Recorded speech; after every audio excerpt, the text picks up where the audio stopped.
Coming up next on the Filthy Rich Cleaners podcast. You know, the old saying about hiring slowly and firing fast is absolutely true. You cannot think they're going to get any better. From your first dollar to your first million, welcome to the Filthy Rich Cleaners podcast, presented by ZenMade. Join your host, Stephanie Pipkin, founder of Serene Clean, as she shares proven tips, tricks, and hard-earned lessons. Whether you're just starting out or ready to scale, get ready to discover how to build your own cleaning empire.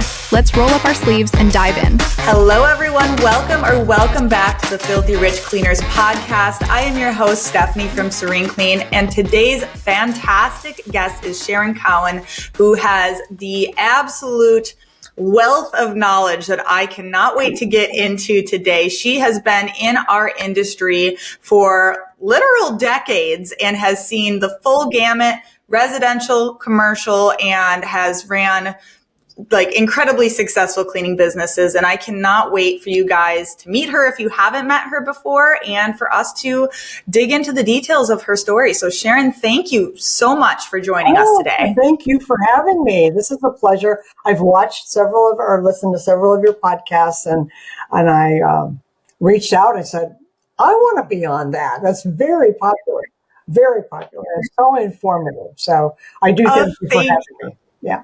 Oh, absolutely. And I must say, as a loud patterned girl myself, I love your top. For the listener, she is a fabulous cheetah print, just totally up my alley. This fall, if you don't have cheetah, that's what they tell me. So there we are. It's so true. It's so true. So Sharon, I'd love to get, just where you started. Why did you get into the cleaning industry in the first place? And when did you get into the cleaning industry? Absolutely. We may not go into the when, because that will really age me. No, I'm kidding. I was in corporate America for a long time in the retail merchandising. And before that, right out of college, I taught high school I only lasted at that for 2 years because it was not for me. So after the retail, I really wanted to have my own business. And at that time, and this was in the 90s, the mid 90s. So the trend in businesses was service businesses. At that time, they were exploding everywhere. And the market that I'm in, as a matter of fact, is very heavily invested in service and services to its residents. So I investigated and I looked around and I thought, this is, I can do this. I can take my business skills that I learned running retail stores and apply that to another business. So I shopped around, found that the people cleaning my house told me that their company was for sale. So I negotiated with the owner. We negotiated for months until we really got the price where I wanted it. They were asking way too much money, as most people selling their businesses do. You have to be careful of that. So we negotiated, and she had me come in before we did the deal. She had me come in to spend about 2 weeks with her. So the first, one of the funny stories is the first time she took me out, she said, we're going to a post-construction site. I said, okay, good. So I'm wearing nice slacks and a shirt, and I'm coming from fashion merchandising. And so now I am riding in a pickup truck with a big ladder on the top, and she gives me a hard hat. And I'm like, what am I doing? What have I done? I don't know. And so we did the post-construction, and I spent 2 weeks in her office. And at that time, we didn't have digital means to get customers. Okay. So it was all by phone. So her phone was literally ringing off of the hook, and they didn't have the staff. They didn't have the systems. They didn't have the operations.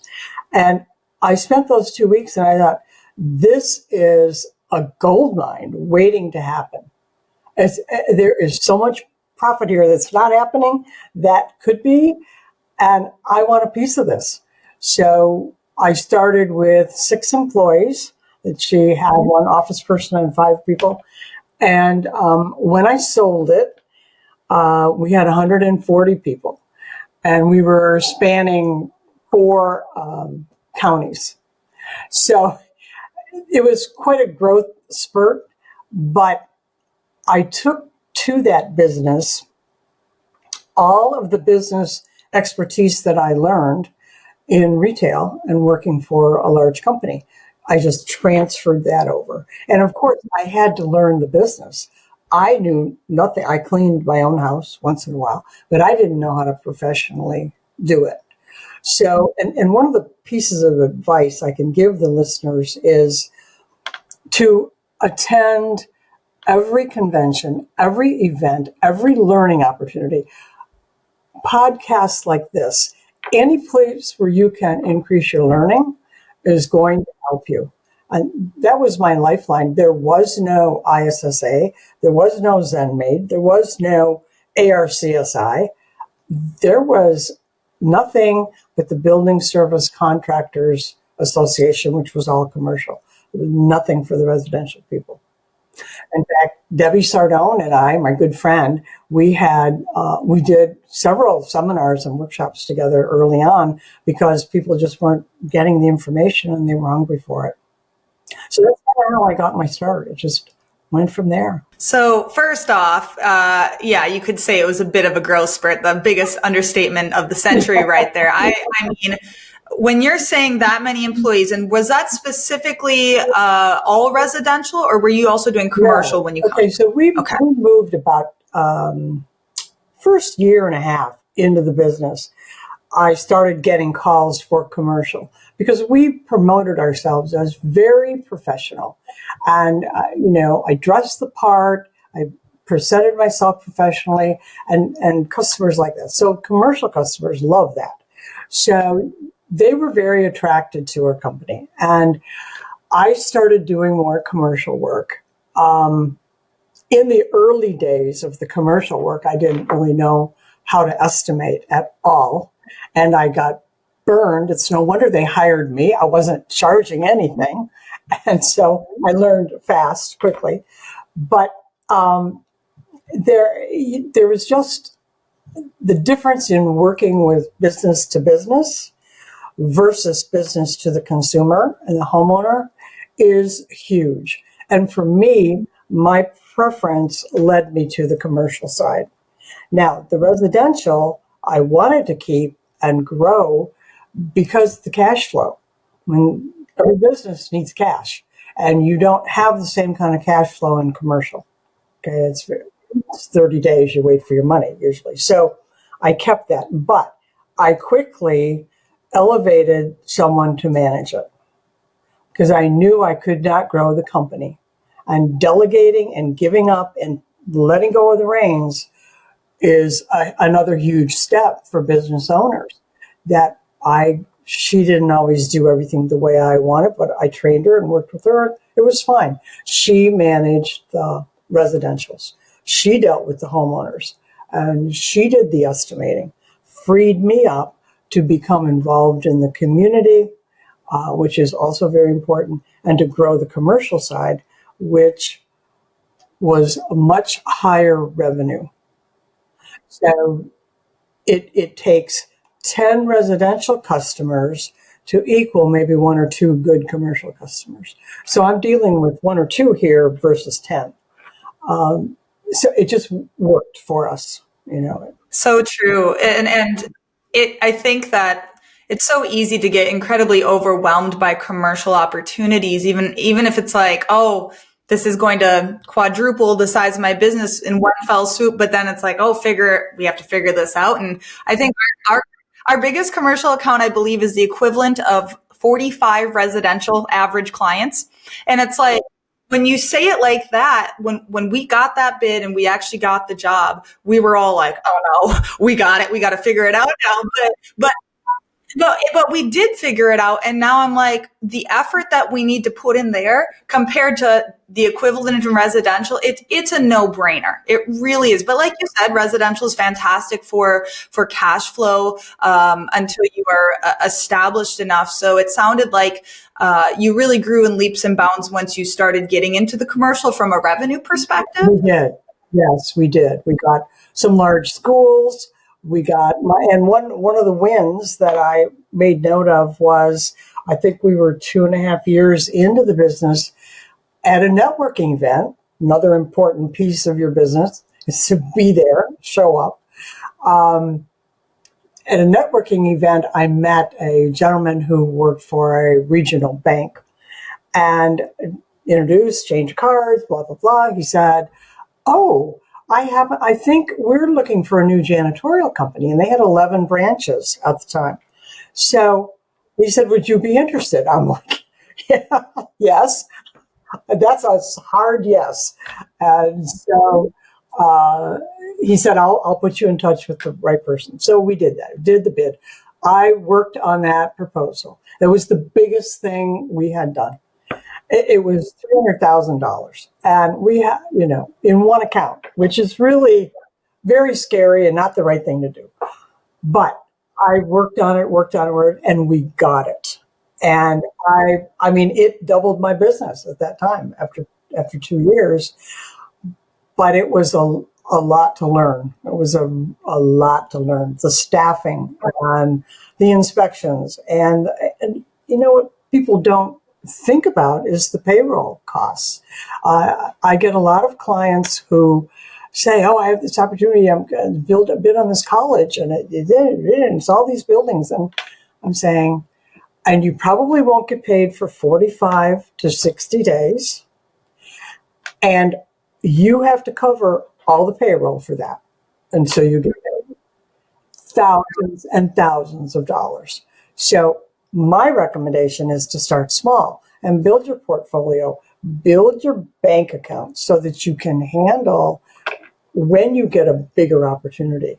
But don't go from zero to an 11 building facility.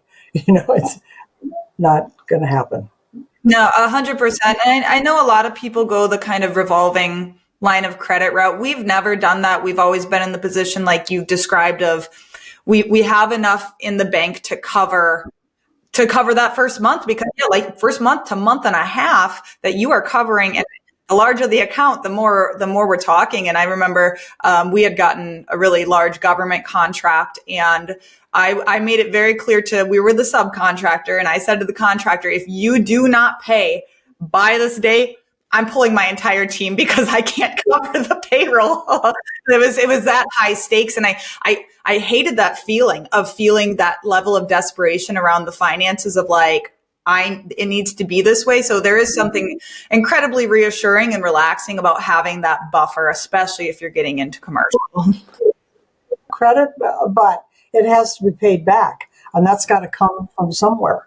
So it's really better if you can start slower and a little more reasonable, something to manage. And as you know, working at night is very different from working in the daytime. Most of the cleaning staff at night are there by themselves or maybe with a partner, but the office is typically closed. So they don't get an opportunity to interact with whatever goes on in the office. It's harder to keep those employees engaged. I found the best ones were employees who had a daytime job, and then they wanted something part-time at night, and they would work 3 or 4 nights a week, a few hours, and that suited me, and I would staff all day long with that kind of employee. Yep.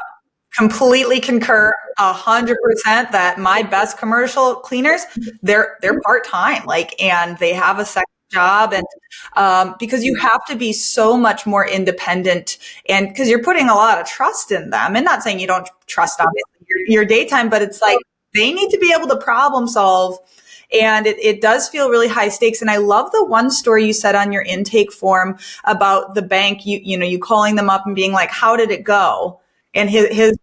I'd love you to tell the listeners that, because what that's touching on is, we that's happened so many times where it's like I've had late night cleanings. The next day, it's just waiting with bated breath. Hopefully it went okay. So, well, yes, and I did that early on too, but I learned my lesson, because this was that same bank account that we got, and this was the regional vice president and his office.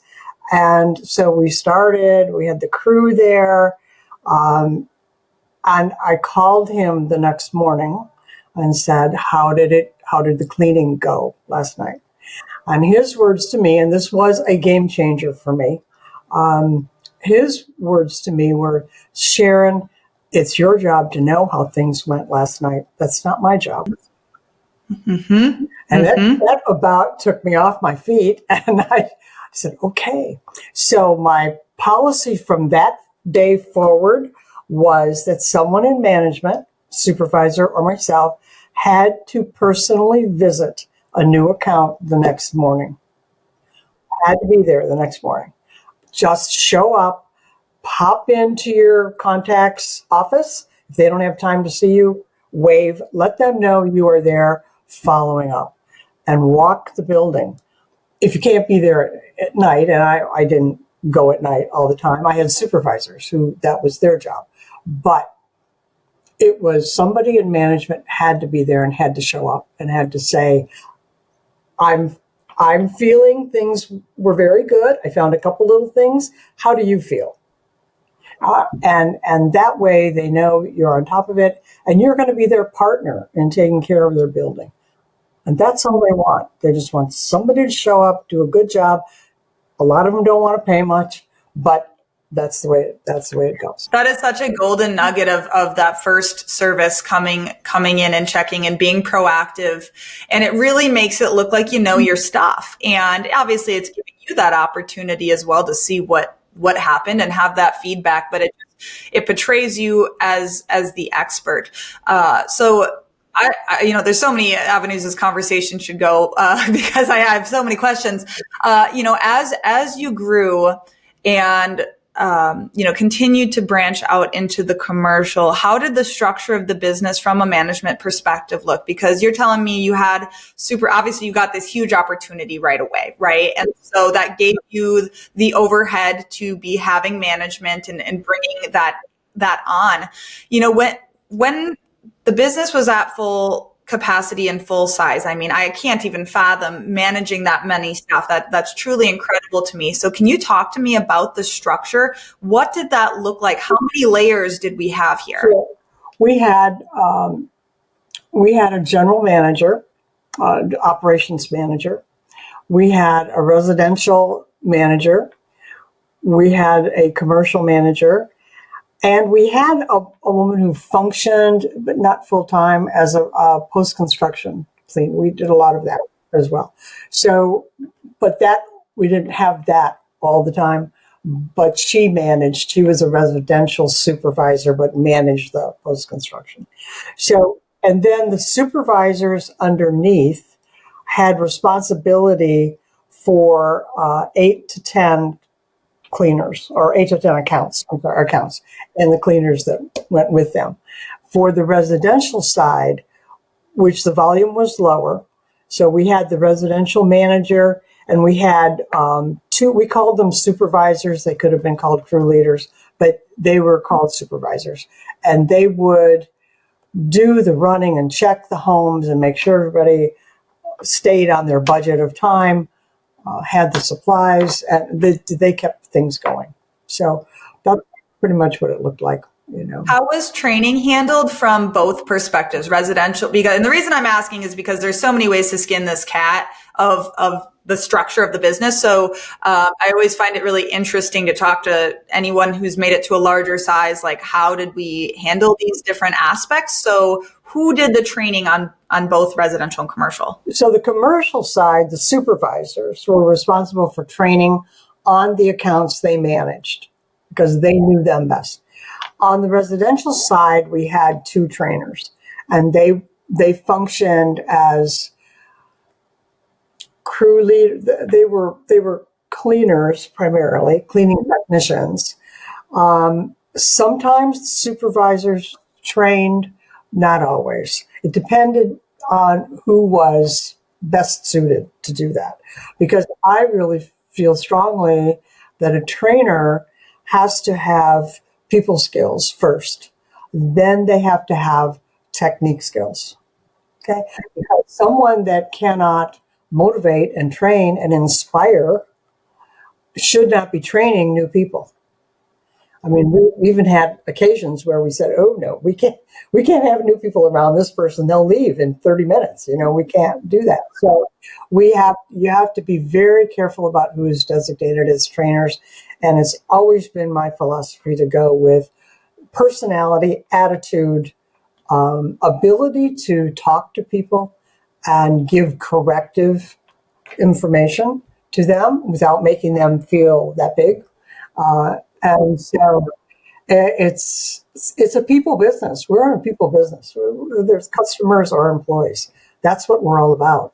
Oh, absolutely. And that's why bringing it back to like learning from all industries, like that for me has been a big aspect of my learning journey in this business, is really taking a lot from just any service-based industry and truly any business, like the principles of business, like that's what we need. And obviously, we need to be experts at cleaning and all of that. But the best advice I've gotten, or the best learning I've gotten, is from just general business books and sound practices, and not just about, my residential supervisors in particular, we always joked, and I always said to them, "You are far better cleaners than I am. I am not the best cleaner. I smear windows and I can't get mirrors clean.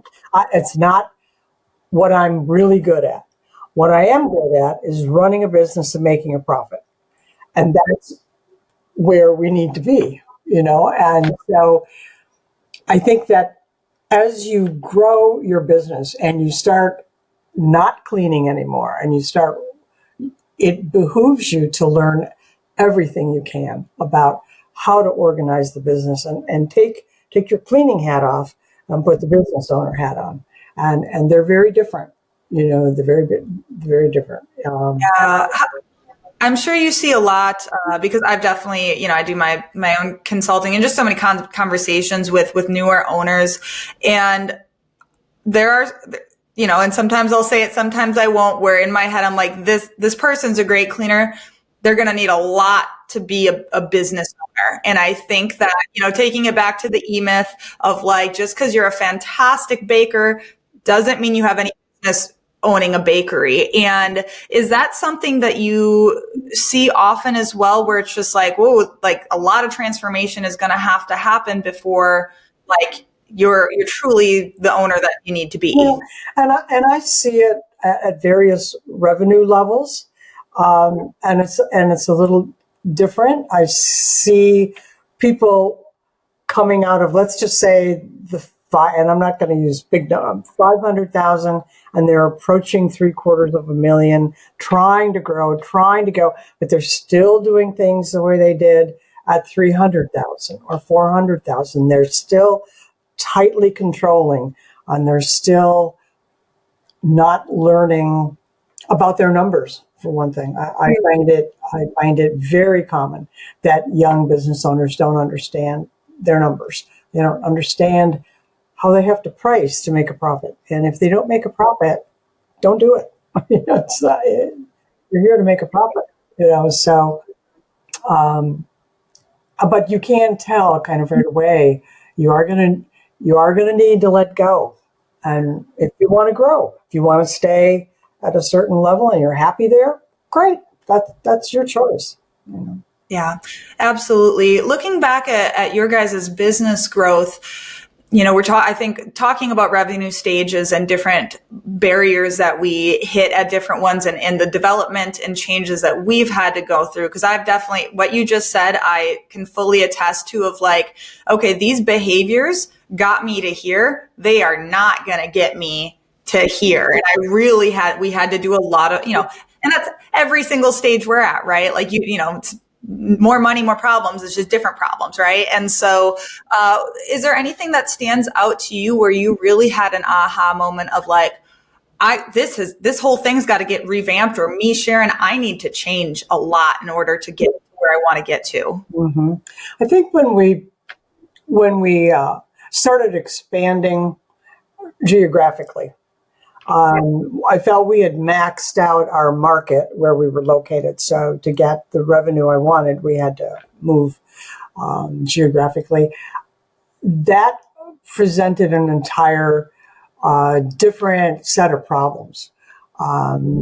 For example, one of them was where do I store my supplies? Where are the employees in that area going to meet to get new supplies? How are they going to be connected with their supervisor? How is all that going to happen? So expanding geographically was, we had, do we get 2 phone systems? And computer use in businesses really didn't become solid until the mid-90s. So, we're talking late 90s. This is all new. So you have to learn this. So the learning curve and keeping up with technology back then was huge. I mean, Debbie Seidel and I, we talked about all the time when we used to write letters to each other or talked on the phone. There was no email. So, I just can't imagine. Yeah, so we've seen some changes in the industry. A lot of changes. That's incredible. We have 3 locations and we manage them centrally through our one main office. And I'm just trying to even wrap my mind around, without the softwares and technology in place, I'm like, there is no way we could even fathom doing this. And I love that you brought up expanding geographically, because that's something I see a lot of newer owners. It seems like they get the urge to do that much sooner than when they should, where it's like, why are you doing this? How about maximizing where you already are? That's where you're going to make the most money. And then later on, move. Yeah. What does, I'm curious, just because one of the biggest things for us that we've really implemented in the past year is really strict, I guess, on-call capabilities, or float system, if you will, because call-outs is such most of our staff are moms, they're primary parents. We know this. This is what we accept, and again, people business. So what does that float system, or what did that float system look like for you guys? Or how much was there a specific number that you had in mind, or was it just all supervisors at any time could be expected to clean? Is that how you handled it? That was how we handled it. Yes. And it was, the responsibility for covering the jobs was theirs. And that's another piece to let go of as you grow and you start adding to your staff. An owner can't really spend his or her time worrying about who's going to do Mrs. Jones tomorrow. Those days have to be gone. So that gets delegated to the supervisor. Now it's the supervisor's job to make sure they have some floaters, they have some contacts. I was very lucky on the commercial side, not so much on the residential, but the supervisors I had there had a lot of connections in their ethnic community. So they had a lot of family and people that we vetted that were on call, so to speak. So they could get a hold of somebody right away. We didn't have that on the residential side, so it was more of a struggle. The supervisors kept part-timers on call, someone that would be working maybe 2 days a week, but that would be available if we called them. And we paid extra for those days. When we were in a bind, we paid them, just come in. So almost name your price. Not quite, but we paid them extra to come in, and it was worth it to us. We got the job done, and we got the revenue, and we preserved our reputation. That's huge. So true. I love that you're pointing that out as just the one of the biggest differentiating factors between us and an individual cleaner is we're going to get the job done. We can really guarantee that. So if you're not willing to pay for that in some manner, then you're going to really struggle with that reputation management It's impossible, not impossible, difficult to get it back. Once the word around town is, they don't show up half the time, or they're always changing my appointment because they don't have the staff. It's an indicator that there's something wrong with the company, that they can't keep staff. And that may or may not be true. With given the labor market today, it's not the company's fault all the time. So, but that's the perception that is out in the community. So you really have to, and sometimes you may make nothing on the job. You may even go in the hole on the job, but you got the customer taken care of. And they can't say, well, they didn't show up. They canceled on me. You just don't want to do that. So, and I think our industry as a whole is not a glamorous industry. So it has a reputation in many communities that anybody can do that. So why should I pay that kind of money for that? It's not held in a lot of high esteem, unfortunately, in some markets. That has changed a lot over the years since the focus has been cleaning for health. And when you're cleaning more than for shiny faucets, you're cleaning for health, people see the benefit and they understand the training. But I think they still don't understand what goes into a professional cleaning company. And so we have to work hard every day to keep that elevated image. And, we really have to work at it hard. So sometimes owners have to make that decision. I'm going to break even on this job just barely, but I'm going to be there. I'm not going to let my customer down. I so agree that it's like we are really fighting an uphill battle of appearances, branding, how general society views what we do. And every time we do something that goes against it, we're literally hurting our entire, community of cleaners. And it's only good because then we can charge more, we can pay more. Like everything is better when we are able to stand by those things. When it comes to like your actual operations for residential versus commercial, and you saying that like it's so different, I would love to delve into like the key differences that you see, because of course all of our listeners are like, yes, commercial, like they know I do both. They're like, well, Stephanie's like, oh, I can do both, and it's like, yes, but you need to be prepared for all of these differences. So I'd love to hear your thoughts on what are the biggest differences. Sure. I think some of the basics we talked about a little while ago is the pay plan, and the fact that you are delayed payment. It's not right away. That your marketing has to be different. Okay, your marketing can't have images of homes on any website or any of your printed materials or anything you have. It really needs to have office buildings. That the customer that you're trying to attract is not necessarily a detailed customer. They want the job done in and out and charge me fairly. The homeowner, on the other hand, is much more attuned to the detail work. So there are differences in the cleaning. I never recommend that residential folks, when they start off in commercial, they'll say, well, my daytime cleaners, they want extra hours, so I'm going to give them extra hours.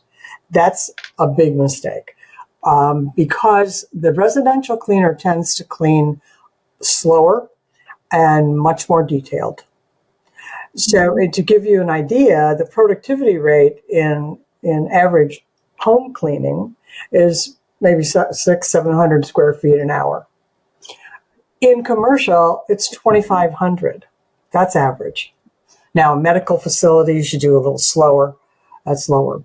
But an average general office, 2,500 square feet an hour. So they can't be getting every inch. They have to get in and get out and do a good job and be thorough, but they have to move.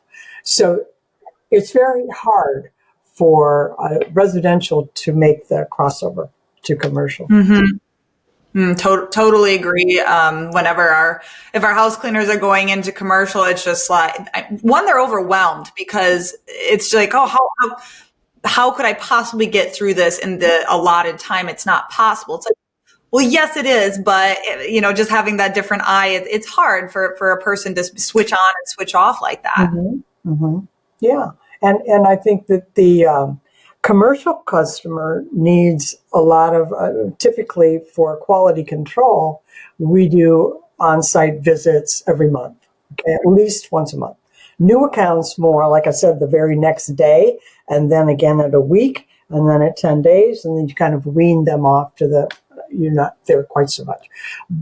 But the commercial people need to be seen, and they need to have a quality check every month. And some companies give that duty to their supervisors.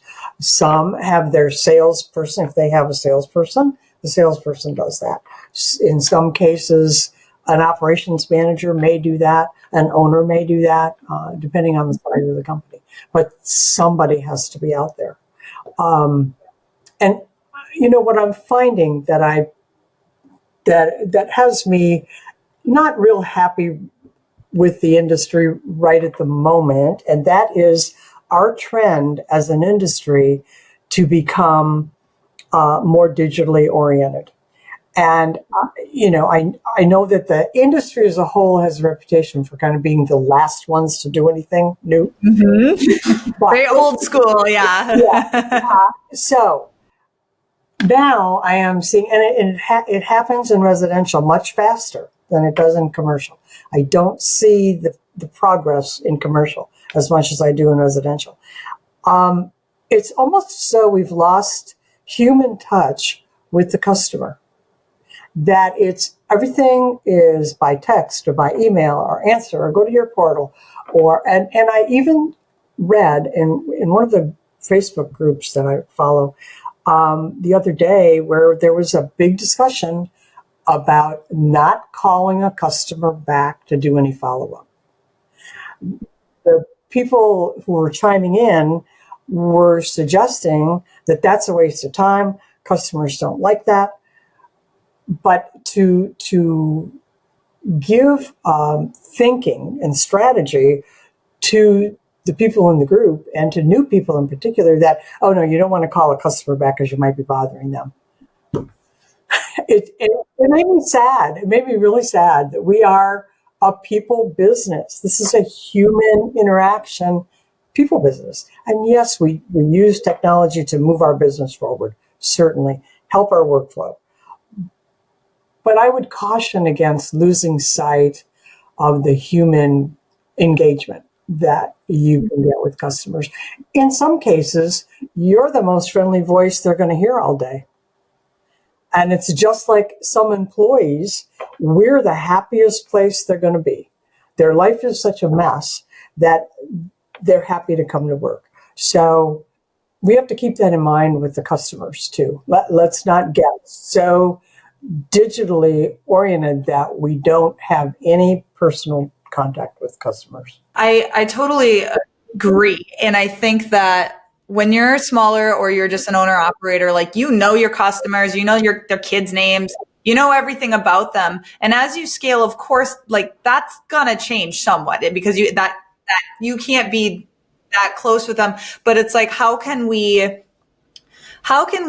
scale that kind of, like, those touch points and things like that so it doesn't feel overwhelming, but also, like, it is so important that we still have that human element. And what are the different ways that you guys have or that you've incorporated human touch, but at that large of a scale? Like, what does that look like when you're that big? There was a lot of delegation to office staff, to sales staff. So the salesperson handled a lot of contact with commercial customers, to supervisors who I felt were overtly friendly, and not all of them were. So not all of them were comfortable in that, doing that kind of thing. So I picked it by personality, but they would be assigned the customers that you did yesterday and today. Those are yours to call and do a follow-up call, make sure everything was great. That was, again, before we had the instant review process and the instant feedback. And, we didn't have that at that time. So if we wanted to talk to the customer, we had to call them. So that just brought a lot of satisfaction. And you could also get in front of a lot of problems, because when somebody's upset about something and they're festering, a lot of times you don't know. They don't tell you. But when you make the call, you might be told very strongly about it, but you have a chance to fix it right there. But it was primarily delegated out to other staff members to do that. Got it. That makes perfect sense. I totally agree. It's like for us, the first time clean, like I'm like, that's the Super Bowl. Nobody sees the bill until we make sure that we nailed it. Yeah, that's absolutely the best way to do it. You can't. Yeah, there's nothing worse than getting a bill for something when you're unhappy, and no one has, And I have a perfect example of that. I bought a new car last summer, and it's not in the cleaning business, but spent, I think cars are expensive. So I bought this car, my husband and I, and not one follow-up phone call from that salesperson. I really expected it. I have gotten that over the years. When you buy a vehicle, they call you, how's it going? Do you love your car? Blah, blah, blah. And nothing. It will make you think twice about going back to that dealership, because she could have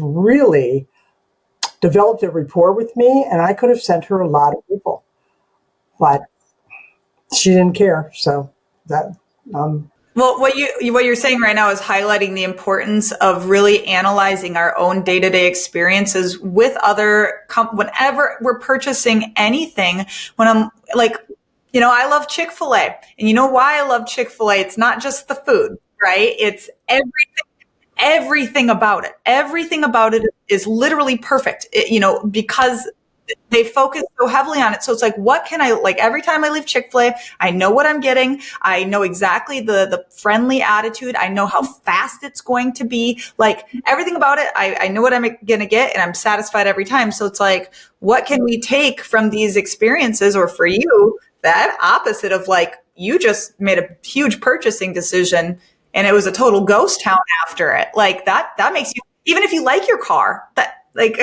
mean, but I agree with you 100% about Chick-fil-A. I try to study every time I go in there. I'm like studying, what are they saying, and how are they behaving? And I would like to get inside their training program. That's what I would like to do. I would like to see what that looks like. You should just apply and go through it. I could do that. Yeah, I could wear a little badge. Yeah, I could do it. And awesome. their selection, what are they doing to attract the caliber of people they get? Yep. I mean, it's fast food. What? Mm-hmm. But how are they getting such just happy, and like that, like, because that's what everybody knows them for. Is like, everybody's happy. They're polite. They seem like they genuinely enjoy their work. And it's fast food. So like, we could say the same thing about cleaning, right? Like, how can we attract people who genuinely enjoy this? And it's not just, it pays the bills kind of thing. And what can we do to impart that? And I mean, I know for me, like that, the answer to that a lot is culture, and what can we do in the culture to give them meaning? What, is there any, when you think back to like, again, like aha moments of like building culture, and is it just really being attentive to like, this is a person in front of me, and like this is an employee, or what would you say for you? I think it has, as I mentioned before, it has to be a happy place. People have to smile, and that starts with the owner. They have to smile. They have to be happy. They have to enjoy. Pats on the back all the time. Again, some of these people never have had a kind word to them. I gave out certificates for attendance at one of my employee appreciation brunches that we had. And I had a couple of them were crying. This was in a frame, a paper certificate in a frame. They never got anything like that in their lives. And they were going to tell their whole family, and, so doing those little things that we often overlook and we take for granted. Doing that.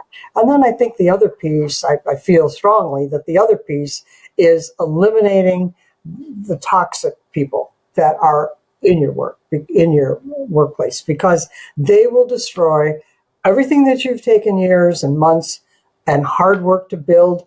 It can be gone in a week with the wrong person. So, the old saying about hiring slowly and firing fast is absolutely true. You cannot think they're going to get any better. Give them a chance, train them. But people usually don't change their personalities. So if they're unhappy and mean and nasty and have an attitude, then you can't waste your time on them. Yep. 100%. And you're so right on like the poisoning of some of the most nightmare employees that we had. Like one, something I've said, like I'm a very extroverted person, obviously. And so I'm attracted to that in other people. But that means they're very good at manipulating typically if they're going to be that kind of person. So they can put on the show, they interview beautifully, they say all the right things, and then they get in the field and they get with other techs. And that's when the truth comes out. And for us, one of the best experiences, I guess you could say, is we had a really rough person come in, not knowing them and that was the case, until they got with techs. And finally, she had her explosion. She freaked out. Obviously, we fired her. And then every single tech that had been with her said, yeah, I thought she was just having a bad day. And we didn't want to tattle or feel like we were snitching. We just wanted to give her that grace because that's my great employees who are very gracious. And so for us, what that caused, that problem situation caused us to say, okay, we need to touch base with every single person who interacts with a new staff member. No exceptions, because those little red flags, if 5 people saw the same little red flag, now all of a sudden it's a big red flag. So yeah, and the people that were there originally have to feel comfortable, like the open door, that they can talk about that, and they're not going to get the person in trouble. But the company, you have to think of the company, and the company needs to know when there's someone that is causing issues, and because nothing can turn a good person bad, like being with a toxic person, and nothing's done with the toxic person. Yes. Yep. Nothing will kill your business more than your great employees seeing you ignore the problems and allowing them and not dealing with it. Like they're not going to that's the best way to kill respect as a leader of like, oh, you're not going to deal with this. Why should I be a rock star then? And that's what makes them leave oftentimes. Do you have any really people trying to burn the place down kind of situations that really stick out to you? Like where you're like, whoa, that was wild, and what you learned from it? I had a salesperson once. She was kind of flaky, but she sold pretty well. She sold commercial, and she had a corner in the office and a desk and her chair, and the chair that she had was a company chair, but the operations manager said that could be her chair. That was her chair. So we came to a decision for her to leave the company, and she said, I'm going to take my chair with me. I don't think so. That's our chair. That belongs to the company. Well, Donna said it was my chair. I said, no. So we argued about it, and she left. She came back about an hour later with her mother to get the chair. Yes, with her mother to get the chair. And it ended up where there was a tug of war with the mother and my office person. I said, let her have the chair. Okay. She needs the chair more than us. We don't need a chair. Oh my God.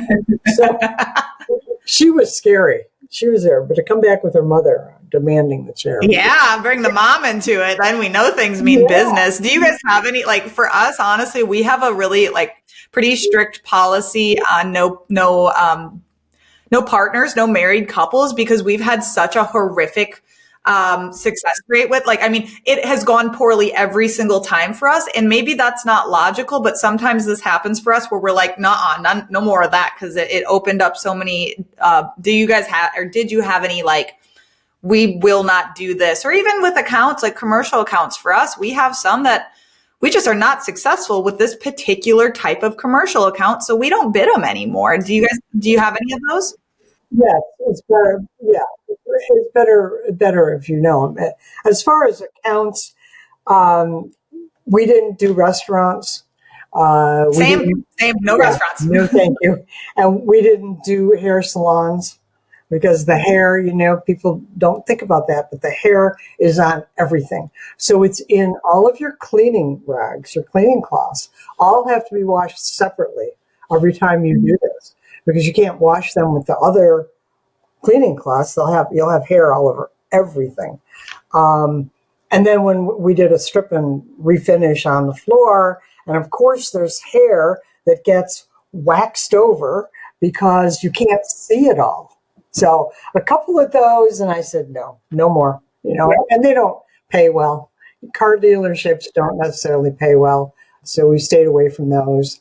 But restaurants was the big one. Those were very tedious, didn't pay, and they wanted you there after hours, like what late? Like you couldn't get in till way late. And I did have a policy that I would rather have put more people on a job where they were out on the road fewer hours. So everybody was pretty much done and on their way home by 10 o'clock at night. I didn't do any overnights. I didn't do any lock-in where they're locked into the building till 7 in the morning. I didn't do any of that. No bars. Bars were disgusting. So no bars. But I believe in getting more people on the account, get in, get out, and you're all home early. Yeah, I totally agree that we same concept. Nothing super late at night. So even though we have a lot of commercial, well, first off, a lot of our commercial can be done during the day. They're pretty flexible, but we do a lot of blue collar manufacturing facilities just because of where my business is. That is our bread and butter is like big factories, and they're like, yeah, come during the day, like it's safer, whatever. But totally agree on the avoiding late night, because that's just asking for a host of problems. Because if something does go wrong, like how are you going to handle that? And I love that you are commenting on kind of like the types of accounts that don't pay well. And car dealerships, there's so much floors. One, we do have a couple, and they all need price increases actually right now, so they probably are going to drop. So when it comes to the opposite, is there any that really stood out as like these are pretty lucrative, like this specific industry? I think you have to look at who the customer is of the building. So if it is a high-end customer and high-end clientele, their demands for high-end cleaning are going to be greater. So financial institutions, banks, wealth management companies, plastic surgeons, they were great. Plastic surgeons were great because it's got to be pristine for their customer. They were really, I would say those were the top three that I did. Bank, if you can get some inroads with regional banks, and not the Bank of America or the Wells Fargo. Those are all national accounts, and they're subcontracted all over. So, but if you can get with the local 10 branch, 5 branch, 15 branch, the company that I told you about, the bank, started with 11. Okay, I sold my business, and that was 20 plus years ago. The company that I sold, my cleaning company, still has that account today, and there are 67 branches. So the lifetime value of that customer and taking care of them well and doing a great job for them for all these years. Millions of dollars. Yeah, literally. Yeah. Mm-hmm. So you start small and really build on that.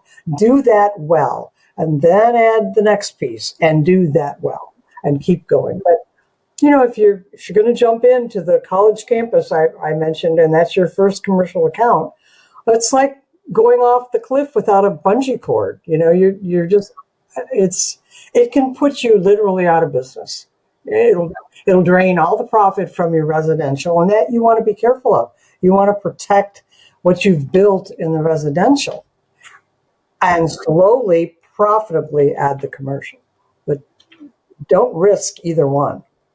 So yeah, that is really sound advice. And when I think back to our first commercial account, because I had intended only to do residential, and then a big commercial account called, and it was 100,000 square foot facility, and I bid it, and I overbid it because I didn't know how to do any pricing. And they said, well, what would it be just for the front offices? And we're talking an hour of work a night, and we got it. And so though it was, and then over the years of the relationship, they added more of the facility on. And so though it was this big account for me, and it literally, was so much money to me in comparison to what I had been doing, I'm so grateful that that's how that happened, because it allowed me to dip my toe in. Oh, we can do this. We can do the front offices, like, and learn, because I didn't know anything at all. And then add as we prove ourselves, because if you're going to disappoint, like you got one shot basically to nail it with that, like a giant account, and they expect a lot.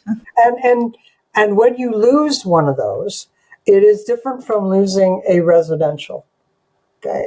And yes, there's the lifetime value to the residential. But when you're talking about thousands of dollars and you lose because you're in over your head and you couldn't handle it, and you've destroyed your reputation for a bit, it's very costly. So it's go after it, but tread lightly. Just be sure that you factor in all the things you don't know in the size. Yeah. And just being patient of like, listen, if this one doesn't, like, I know this, it seems I know for me that I get a very strong sense of urgency when an opportunity like that, like, comes to me, and it feels like, well, it's meant to be, I should go after this or whatever. Cause I have had some really great experiences with that, but like, really stepping back, like, does this make sense to pursue considering where we're at right now? Like, do we have the capacity and bandwidth? And for you, when it came to procure, obviously you're saying you had a salesperson, and residential and commercial are very different with how we pursue. So what were your guys' main avenues for pursuit of commercial accounts? I would say that at that point in time, it was networking, and I still contend that it is today. That people in the business community do business with people they know and they like and they trust, and that's standard in any sales. But in being active in the chamber was paramount to my success, and that's where I met the gentleman at a business after hours from the bank. I then became a board member of the chamber, so I spent 2 or 3 years doing that. That was very helpful because I met all the key people in town, all the heavy hitters and the big players. So that was very helpful. I do recommend that. Funny story about that, and that was my early years with the bank, and I banking customer, and I was on the board of directors, and this gentleman who said to me I should know what's going on my accounts. He was on the board as well.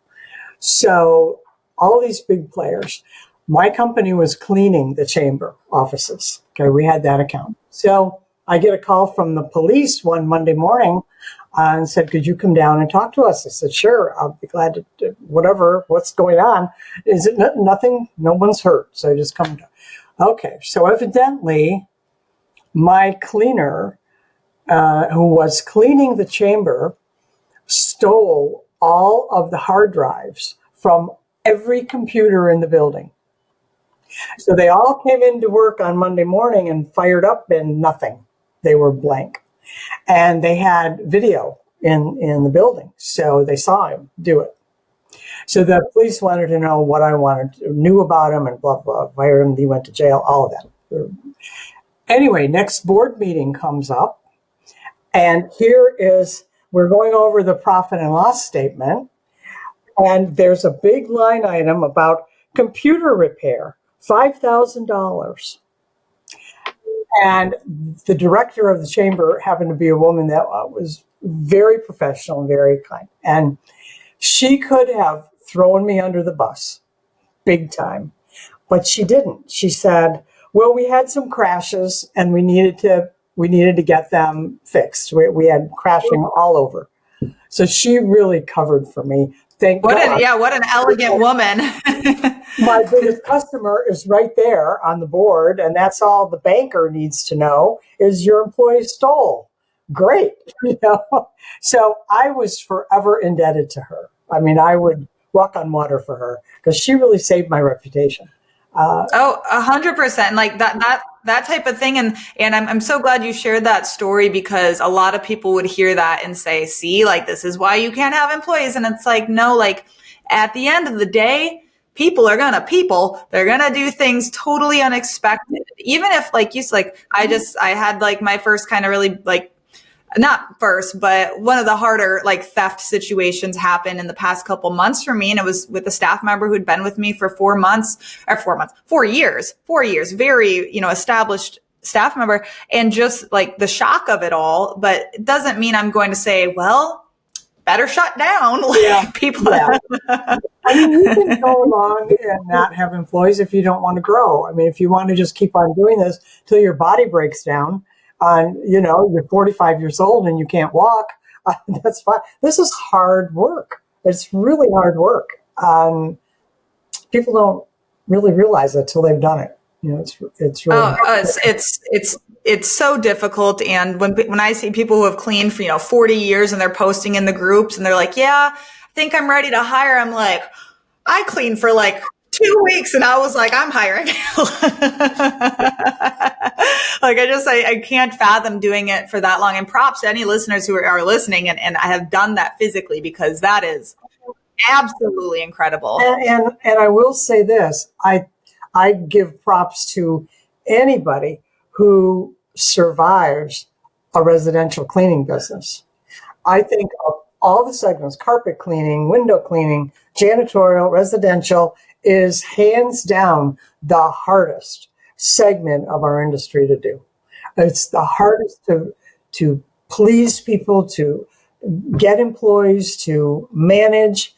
It's very difficult. And my hat's off to people that only do that or that do that a lot for many years. Yeah, I totally agree. And I think there's such a demand, like even when you first bought your business and it was like, whoa, there is so much money here. And that's the hard part, because it's like, yeah, there is such a demand, but it is so hard to do this thing well and to deal with the constant turnover and the fact that, okay, if you're not doing the cleaning, that means your employees are, and their bodies are now taking the brunt of it. And so helping manage that of, okay, full-time cleaning, I frankly much prefer all part-timers if I could, because it's so physically demanding. Yeah.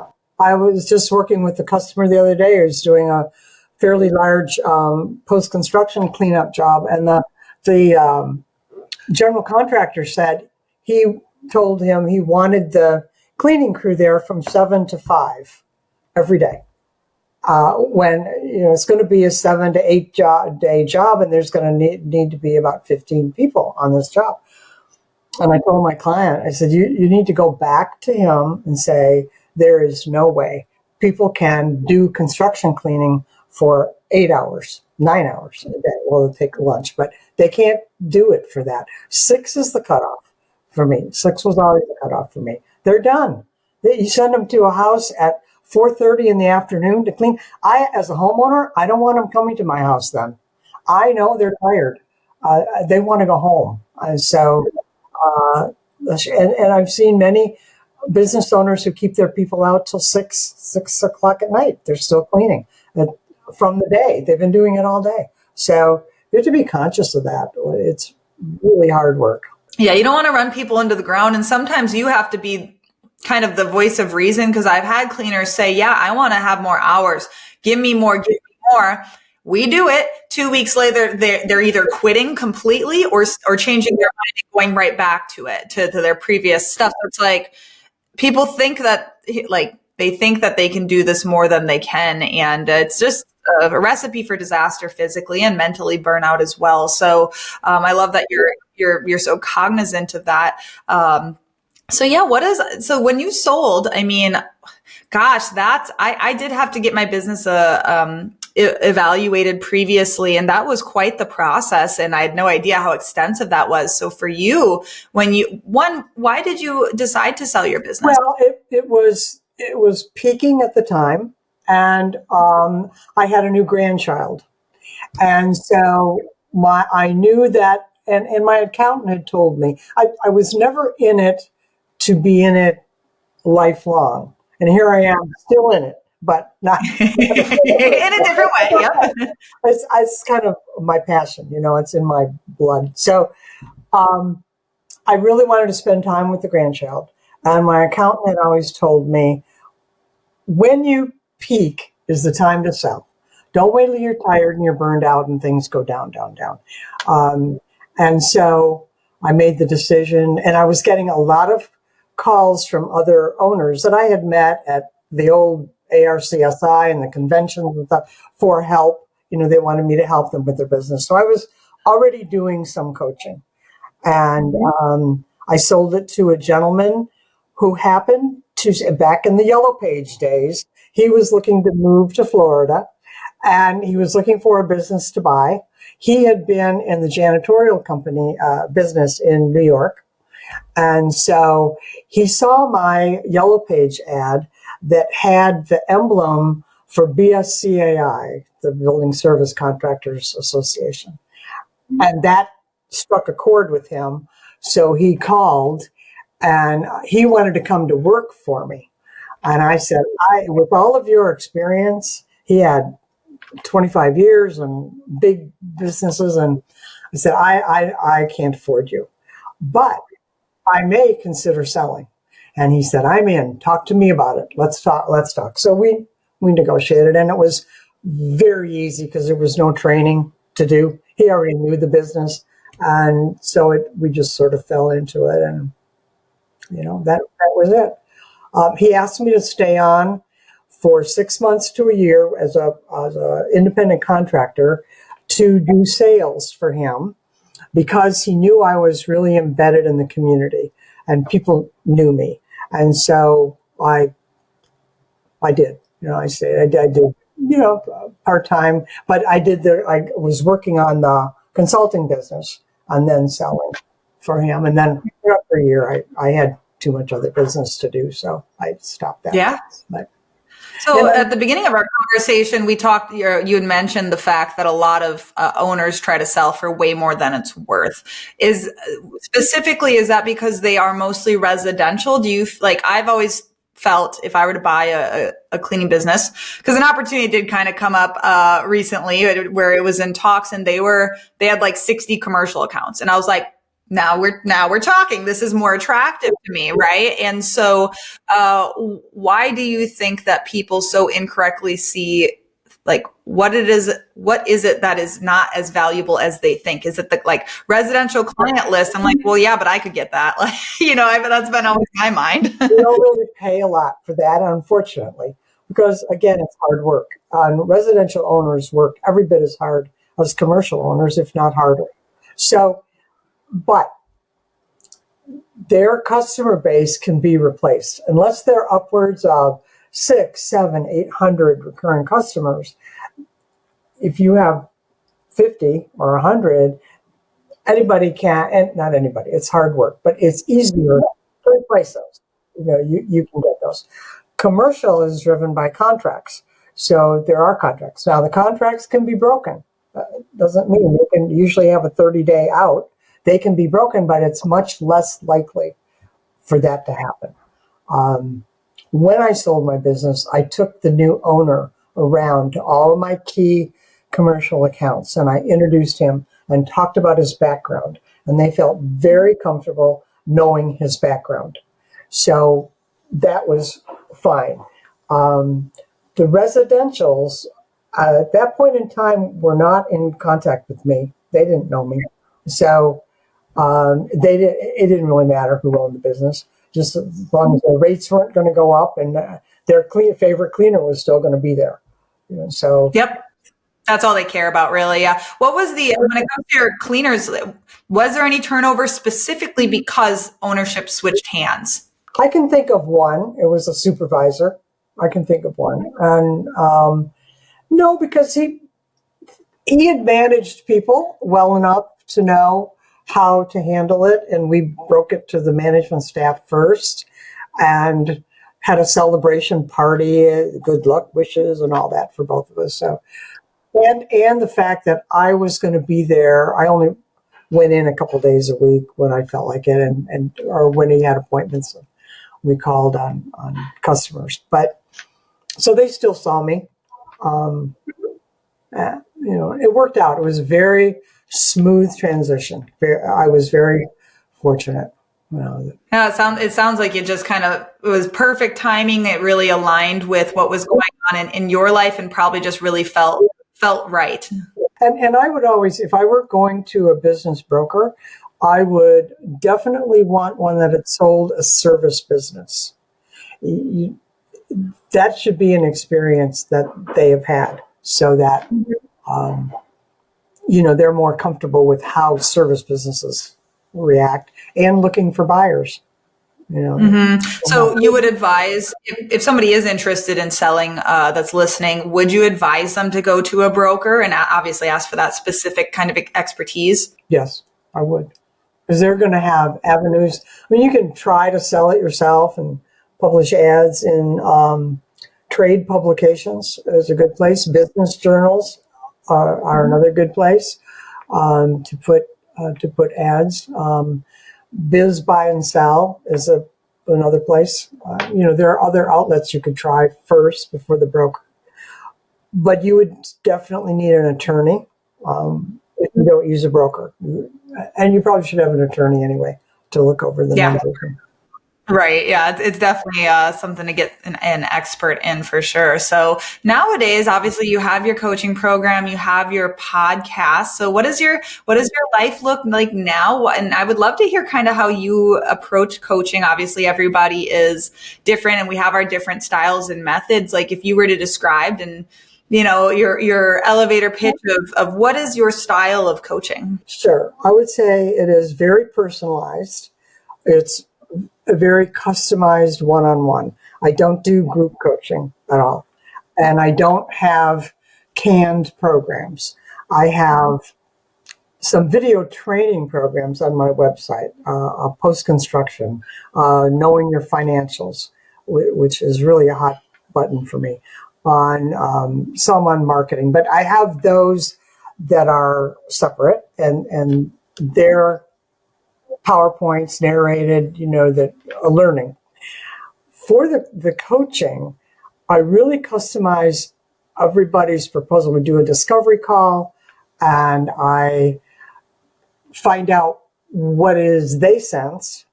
And then I have my own notes as to what I sense that they could use. And then I put a plan together, a coaching plan with approximately how long it will take. And I give them the choice of a couple of different packages, different pricing.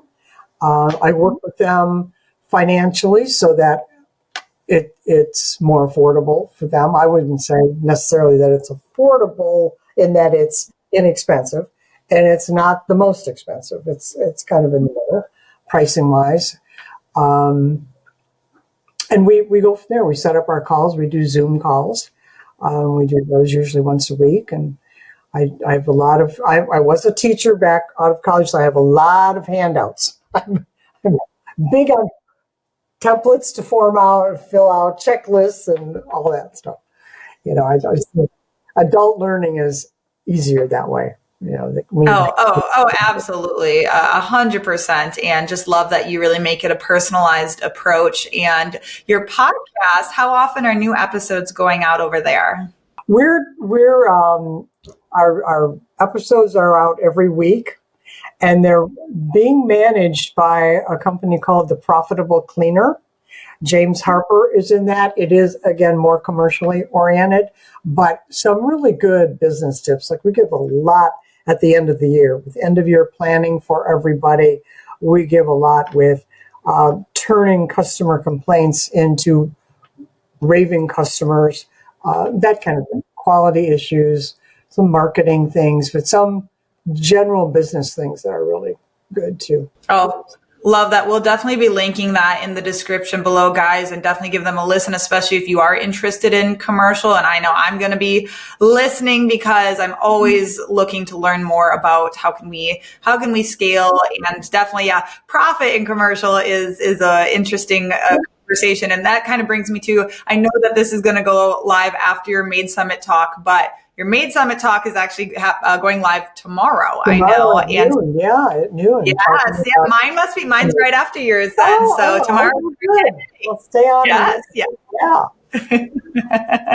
So I know that they'll be posting that, like, whenever this particular episode goes live, they'll be putting our talks on the Zen Made YouTube channel. So guys, if you did miss the Made Summit completely, which Not sure how that's possible because you've been living under a rock then. But if you missed it, there will be replays eventually on YouTube. But of course, go listen to Sharon. We'll link all of her information. And if you're interested in her coaching, reach out, do a discovery call. It never hurts to see if you jive. And the beautiful thing is we all feel, we all connect with different types of people. Some people may not drive at all with me. Like Stephanie's too crazy, but yeah, I'm so happy. One, to finally have met you. I've followed you online for quite some time, and you are truly an inspiration. I completely aspire.